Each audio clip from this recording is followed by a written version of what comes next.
It was the study of the sanctuary system that revealed why Jesus did not return to this earth in 1844.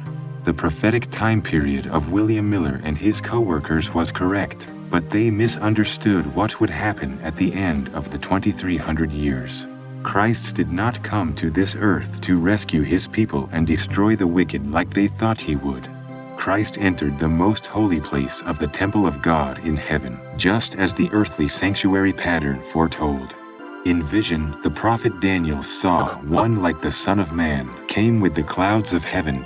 Christ did not come to the earth, but as Daniel explains, he came to the Ancient of Days.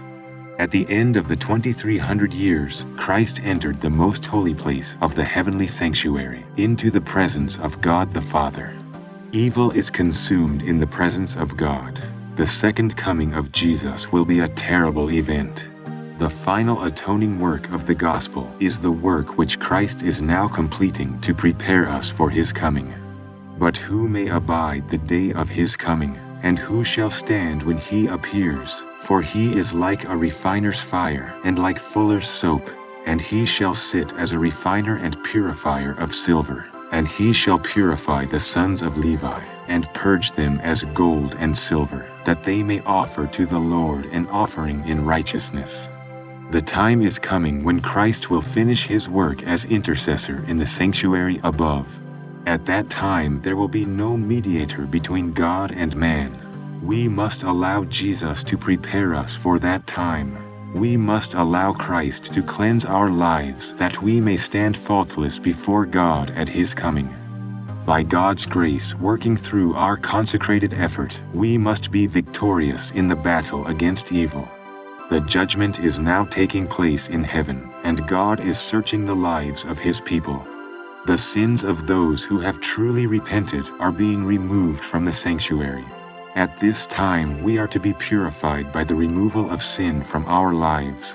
When this work is finished, the followers of Christ will be ready for his appearing. The parable of Matthew 22 clearly explains God's work of examining our characters to determine if we are ready for the kingdom of God. Are we clothed with the righteousness of Christ?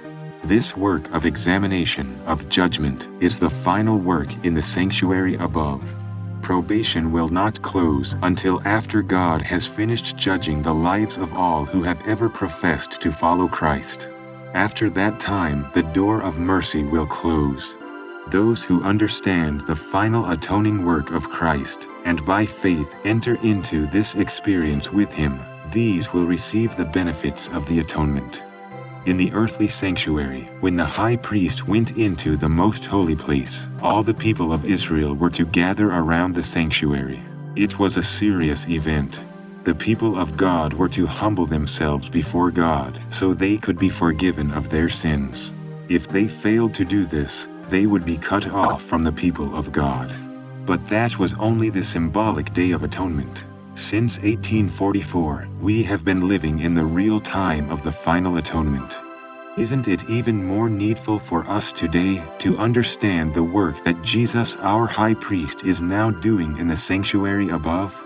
Shouldn't we be humbling our hearts before God, that we may receive a complete cleansing from every evil thought, feeling, and habit before the door of mercy closes?